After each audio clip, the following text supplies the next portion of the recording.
Happy Friday! We are exactly 5 weeks out from my next big ultra event, my 48-hour event.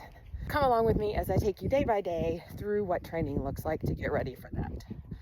Tomorrow is the Mountain Mist 50K. It is happening. We are very excited. The weather has kind of fallen apart, the winter weather advisory we were under, and now we're still expecting sleet and all that fun stuff with ice, but not until Saturday night, Sunday, and I guess Sunday nights when it's supposed to be bad. We'll see. But that means the race is happening. Since we have a 50K tomorrow, today was very light. I did upper body strength.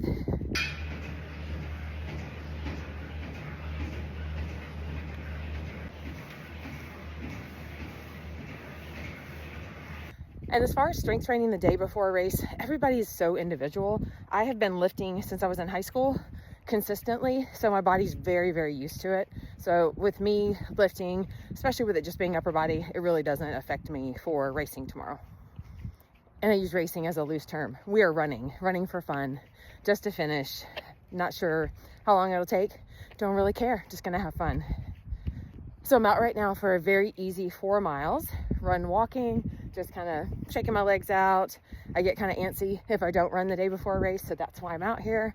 And that is it. I'm gonna go home, prep all my stuff, and I'm gonna share that with you here next on what I'm packing, what I'm wearing. It's going to be about 29 degrees according to the weather forecast when we start.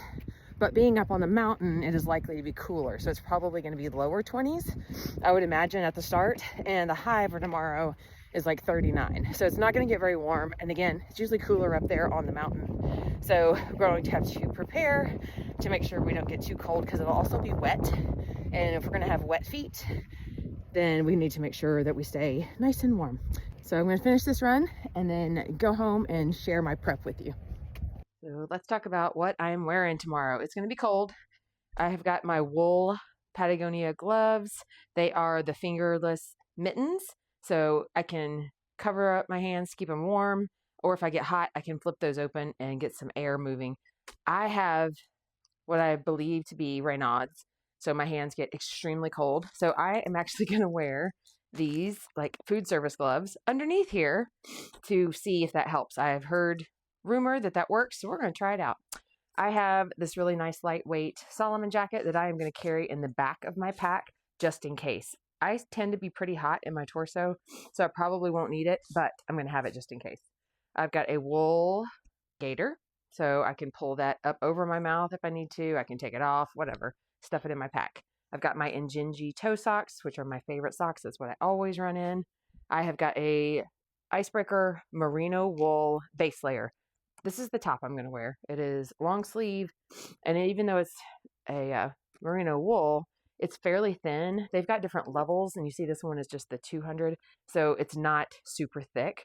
So it'll keep me warm without getting me too overheated. I've got my Lululemon runner's cap, and I've got Lululemon tights, and they have a zipper in the back, and they have pockets, it is a must for me to have pockets. I put my phone in there. I can put my trash in there after I eat my fuel and all that good stuff. On to the fueling. So I have got my pack here. It is Ultimate Direction. This is my bigger pack because it's got lots and lots of storage, and I like to be able to carry all of my fuel on me. This is my hydration bladder that will have water in it. We have got a insulated cover over the hose because it's going to be below freezing, and you do not want your hose to freeze when it's that cold. That is not fun.